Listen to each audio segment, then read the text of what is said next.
어느 도시에 한 과부가 있었습니다. 이 과부가 자기의 원한을 가지고 재판장에게 찾아 나갔다, 이렇게 말씀을 하십니다.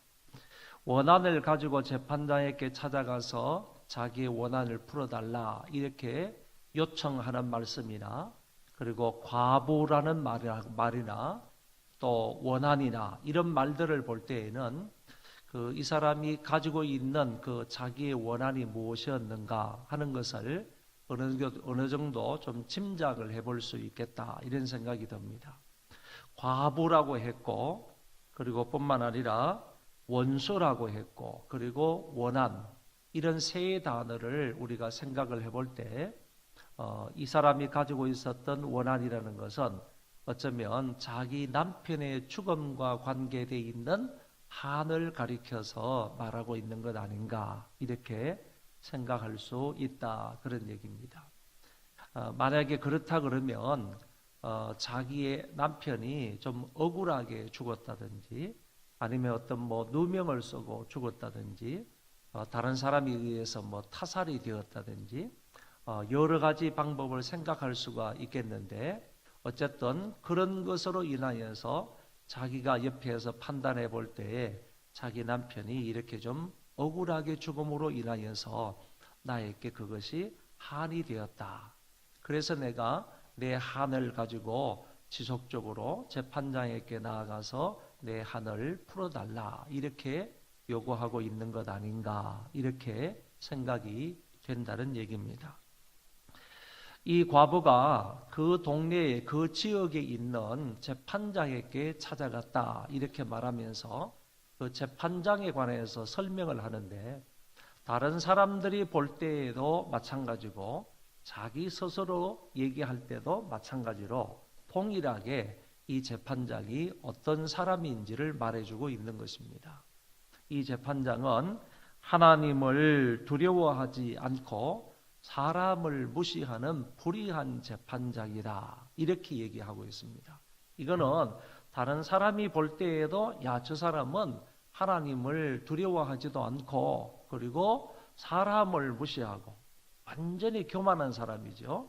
자기 위에 아무도 없습니다. 하나님이 안 보이는 겁니다. 하나님이 계시는 것을 인정하지 않는 겁니다. 그러니까 두려워하지도 않는 겁니다.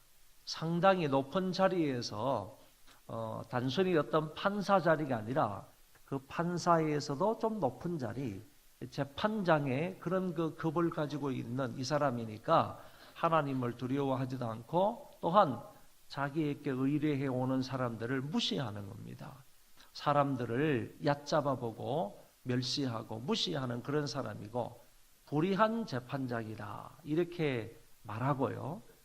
또 이 자기가 직접 그렇게도 얘기를 한다는 거예요. 자기 자신에 대해서도 그렇게 인정을 한다는 거예요. 내가 하나님을 두려워하지도 않고, 그리고 사람을 무시하는데 저 여자가 계속해서 나에게 번거롭게 찾아온다, 이런 얘기를 하는 것을 보니까 다른 사람도 이 사람에 대해서 그렇게 말하고 자기 자신에 관해서도 동일하게 말하고 있는 걸 보니까, 어쨌든 설정은요, 이 재판장은 정말 교만한 사람이고 자기 위에도 자기 아래도 사람이 없고 신이 없는 그런 아주 교만하고 악하고 불의한 자이다.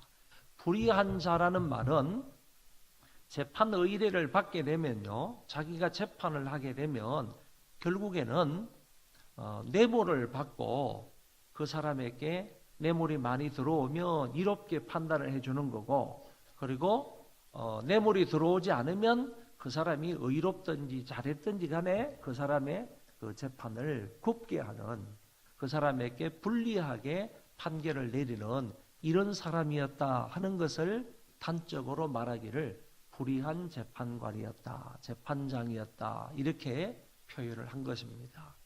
그러니까 이런 재판장에게 과부가 찾아가서 내 원한을 풀어달라라고 하는데, 그러면 상식적으로 우리가 생각할 수 있는 것은, 일단은 과부라는 말은요, 가난하다는 얘기입니다. 그 당시에는 먹고 살 수 있는 것이 거의 없고요, 남들의 도움이나 받아서 또 주위에 있는 사람들 협조를 받아서 겨우겨우 살아가는 그런 아주 가난한 사람일 수밖에 없는데, 그 사람이 재판장에게 찾아가 가지고 사건을 의뢰하는 것은 상당히 큰 것 같은데, 그만큼 크다면 그만큼 뇌물을 많이 집어줘야 저 사람으로부터 어떤 판단을 받아낼 수 있겠는데, 그게 아니라 이 사람에게는 아무것도 없는 겁니다.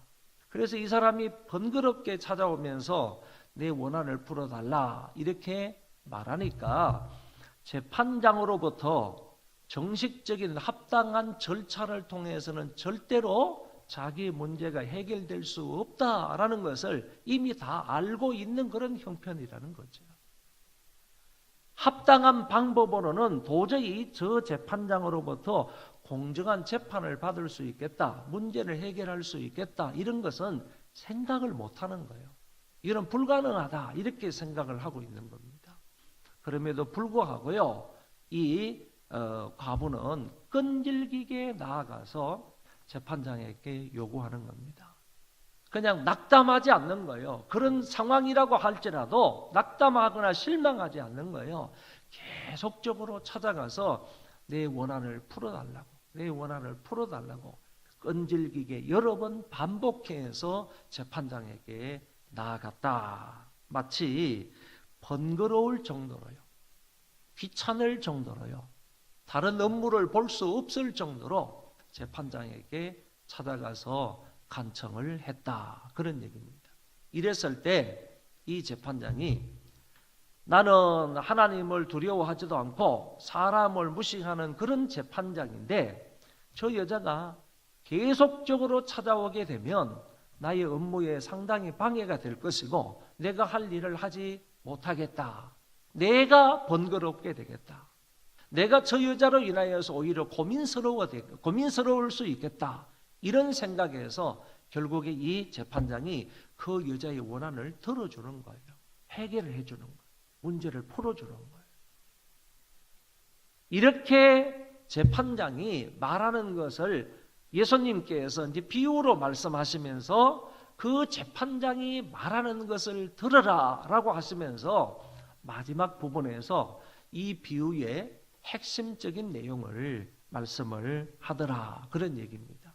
우리 7절, 8절 다시 한번 더 읽어보겠습니다. 하물며, 시작.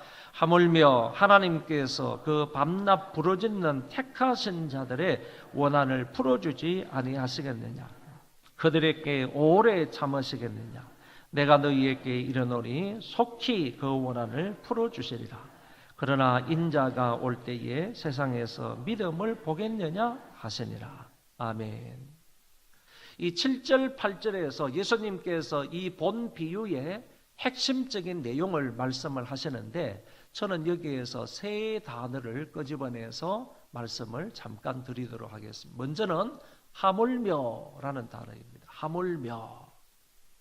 이 말은요, 이 과부가 불의한 재판장에게 찾아가 가지고 지속적으로 간청을 했을 때 그 간청하는 소원을 재판장이 들어줬다. 재판장은 절대로 저런 사람의 어떤 한이 있더라도 뇌물을 받지 아니하면 저런 사람을 어떻게 판단해 가지고 재판을 공정하게 할 사람이 아닌데, 그럼에도 불구하고 이 재판장은 자기를 번거롭게 하고 그리고 자기를 성가시게 할 그 과부의 간청을 계속해서 결국 들어줬다 하는 얘기를 하시면서, 하물며 불의한 재판장도 저런 하소연을 들어주는데, 저런 끈질긴 간청의 소원을 들어주는데, 하물며 선하시고 사랑이 풍성한 그 하나님이 밤낮 부르짖는 자기 택자들의 간청을 들어주지 아니하시겠느냐? 불의한 재판장도 끈질기게 나아가서 기도하는 사람의, 끈질기게 나아가서 간청하는 사람의 그 소원을 들어주는데, 여기에 비해서 불의한 재판관에 비해서 정말 선하시고 거룩하시고 영광스럽고요, 우리에게 있어서 참으로 좋으신 아버지 하나님께서 당신의 백성들이 밤낮 부르짖으며 끈질기게 나아가서 자기들의 소원을 아랜다면, 그 사람의 소원을 하나님께서 들어주시지 않겠느냐. 하물며라는 말을 써서요, 재판장이, 불의한 재판장도 끈질기게 간청하는 과부의 소원을 들어준다면 자비가 많으시고 은혜로우신 그 하나님이, 우리를 사랑하시는 그 하나님이 당신의 택자들의 간청을 들어주시지 않겠느냐 하는 말씀을 오늘 본문에서 주님이 하셨다는 것입니다. 그리고 두 번째는 원한을 풀어주지 아니하시겠느냐 이 말하고 오래 참으시겠느냐라는 말씀입니다. 여러분, 이 전자는 다시 말해서 원한을 풀어주지 아니하시겠느냐 이 말은 풀어주지 않겠다 그런 얘기가 아니고 반드시 그리하겠다 그런 뜻입니다. 한번 따라합시다. 반드시 그리하겠다. 원한을 풀어주지 아니하시겠느냐 이 말은 부정어를 써가지고 강한 긍정을 나타내는 말이에요. 풀어주지 않겠다 하는 이 말이 아니라 반드시 그리하겠다, 반드시 풀어주겠다 하는 뜻으로 주님이 말씀을 하신 것이고, 그 다음에 오래 참으시겠느냐, 이거는 오래 참겠다라는 말이 아니고 오래 참지 않겠다는 얘기입니다. 속히 들어주시겠다, 이런 뜻으로 주님께서 말씀을 하신 것입니다. 여러분, 우리의 죄에 대해서는 하나님이요 오래 참으시는 분이에요. 그러나 우리의 기도에 대해서는요 오래 참지 아니하시고 하나님께서 가장 적당하고 좋은 것으로요 속히 응답해 주시겠다고 한 거예요. 이 사람이, 이 불의한 재판장이 그렇게 끈질기게 다가오는 그 과부의 소원을 속히 응답해 준 것처럼, 소원을 들어서 해결해 준 것처럼 우리 하나님도요 오래 참지 않겠다는 겁니다. 너희들의 기도에 대해서, 너희들이 소원을 아뢰는 것에 대해서 하나님은 오래 참지 아니하시고 반드시 속히 이루어 주시겠다 하시는 말씀을 하신 것이에요. 그러니까 여기 너희들의 원한을 풀어주지 않겠느냐 하는 이 말씀하고요, 오래 참으시겠느냐 하는 요 두 말씀은 간단하게 말하면요 반드시 들어주시겠다 하는 말이고 속히 들어주시겠다 하는 말로 요약할 수 있는, 우리 하나님은요 우리에게 있어서 항상 좋으신 분이라서요 우리의 기도를 반드시 들어주십니다. 그리고 속히 들어주십니다. 그 사실을 우리 하나님께서 말씀하시기를 원한을 풀어주지 아니하시겠느냐, 오래 참으시겠느냐라는 이런 말씀으로 말씀하고 있다라고 볼 수가 있습니다. 그리고 마지막에는 인자가 올 때에 믿음을 보겠느냐.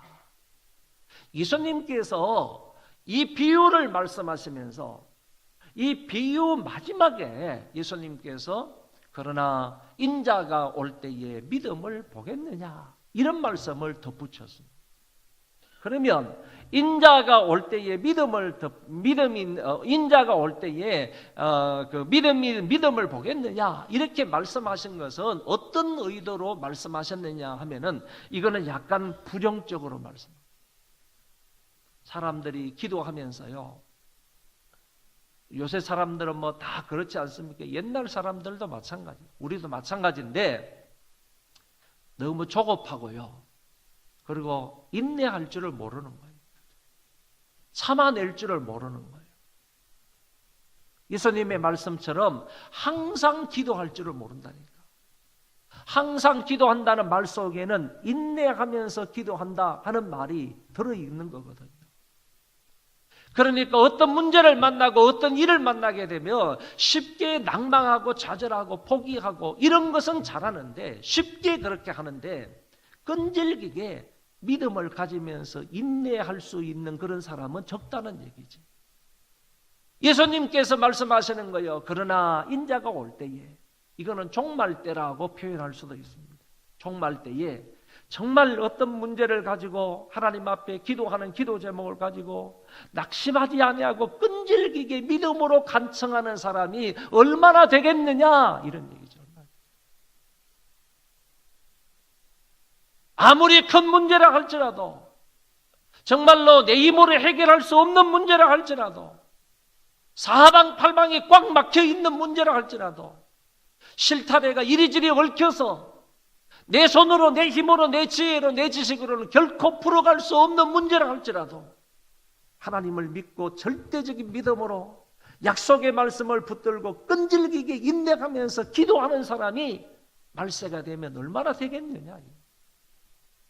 모든 사람들은 어떤 문제 앞에 너무 쉽게 낭망하고 좌절하고 포기하는 그런 시대인데, 주님이 오실 때 끝까지 인내하면서 기도의 무릎으로 하나님의 은혜의 보좌를 향해서 호소하는 그런 사람이 얼마나 되겠느냐.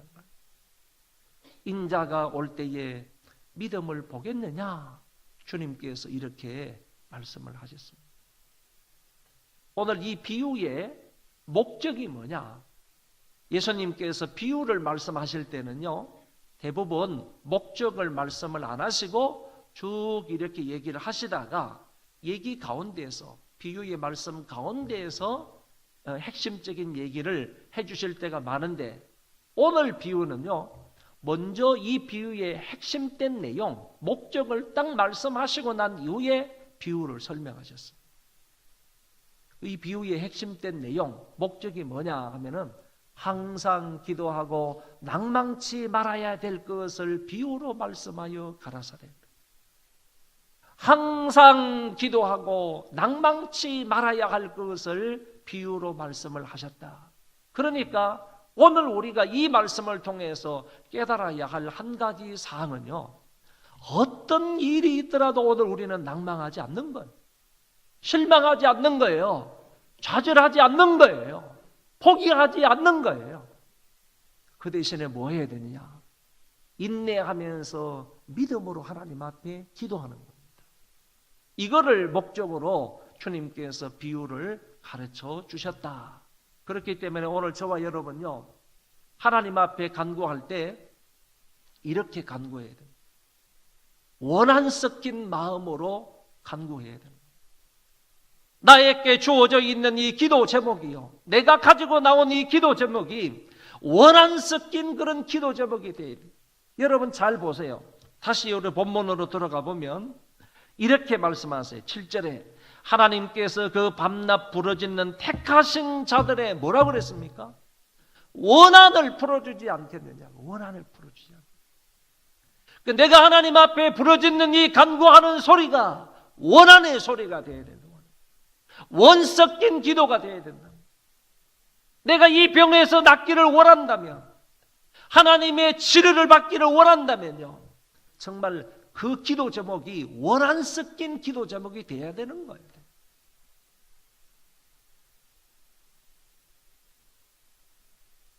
어떤 어머니가요, 4살 된 아들이 갑자기 말을 잘 못하고 말을 더듬는 거예요. 아이들이 이제 4살 정도 되면 말을 이제 곧장 잘 하잖아요. 근데 이 아이가 아빠 할 때도 아빠, 엄마 이렇게 하라고 아빠, 엄마 이렇게 하니까 부모로서는 이거는 근심 걱정이 이만저만 아닌 거죠. 그래서 말 더듬내 치료하는 데를 전부 다 다니면서 말 더듬내 치료를 받았어요. 그래도 안 되는 거예요. 유명한 어떤 그 교수들, 이 말 더듬에 관해서 전문가인 그런 사람들을 전부 다 찾아다니면서 물어봤습니다. 의뢰를 해봤습니다. 어떻게 하면 고칠 수 있느냐. 그래도 안 됐습니다. 하나님 앞에 나와서 기도를 하는데요, 이 기도가 보통 기도가 아닌 거예요. 하나님, 우리 아이 언어가 치료가 되게 해주세요. 이 정도의 기도가 아닌 거죠. 한 맺힌 기도가 되는 거예요. 한 맺힌.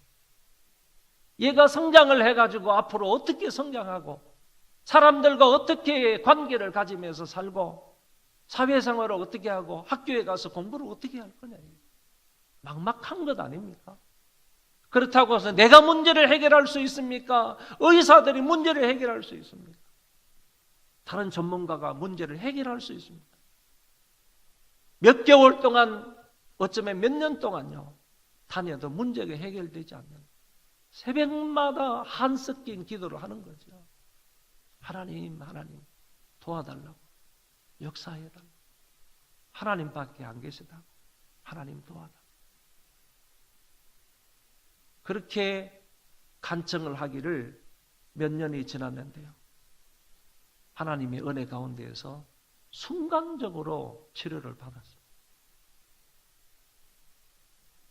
우리 집사람이 얘기합니다. 우리 둘째 아들이 그랬어요. 여러분, 그때 그 기도 소리를, 저도 이제 그렇게 기도를 한다고 했지만은 옆에서 집사람의 기도 소리를 들어보면요, 정말 한이 섞인 그런 기도, 한 맺힌 기도로, 한 맺힌 기도. 그리고 저는 뭐 쫓아다니지를 못했지만은 뭐 사방팔방을 애를 데리고 다 쫓아다니는 거예요. 치료해 보려고, 낫게 해 보려고. 그런데 어느 순간에요, 끈질기게 낭망하지 아니하고 하나님 앞에 엎드려서 기도하고 눈물로 통곡으로 하나님 앞에 부르짖어 간청했더니요, 하나님께서 그 아이를 치료해 주셔서 건강하게 지금까지 잘 있습니다. 여러분, 우리가 하나님 앞에 기도할 때 낭망은 건물입니다. 좌절과 포기는 건물입니다. 이거 하지 말고요, 하나님 앞에 인내하며 믿음으로 기도해라. 하나님께서 반드시 그 기도를 들어주시고, 너희들을 볼 때에는 하나님, 내가 이렇게 기도하는데도 하나님 들어주지 않으세요? 하나님 속히 응답해 주신다고 하셨는데 한 달간 내가 기도했는데도 하나님 응답해 주지 않으세요? 그게 아니에요. 하나님은 다 때가 있는 거예요. 그리고 어쩌면요, 우리들의 눈물이 주님의 눈물병에 차야 돼요. 우리의 기도하는 기간이 있어야 된다니까. 우리에게 있어서 하나님 보실 때에 가장 좋은 때에 응답해 주신다니까. 그 때가요, 1년이 되든 아니면 3개월이 되든 1개월이 되든 아니면 즉시 이루어지든요, 그거는 하나님이 보실 때에 나에게 있어서 가장 적당한 때였대요. 하나님께서 분명히 그 때가 되면요, 응답해 주실 줄 믿고요, 믿음으로, 그리고 끈질기게 낭망하지 말고 하나님 앞에 간청할 수 있기를 바랍니다. 믿음의 기도는 역사하는 힘이 많다고 그랬습니다. 원하는 대로 구하라, 그리하면 이루리라고 하셨습니다. 내 이름으로 무엇이든지 구하면 하나님께서 들어주신다고 말씀을 하셨습니다. 결론적인 말을 다 같이 한번 읽고 마치겠습니다. 시작. 기도할 때 응답이 더디다고 낙심하지 말고 인내하며 기도해야 합니다. 하나님은 언제나 선하신 분이시고 택한 자들의 간구에 귀를 기울이시고 속히 그 원한을 풀어주시는 분이십니다. 믿음과 인내로 하나님의 은혜의 보좌 앞에 담대히 나아가시기 바랍니다. 아멘.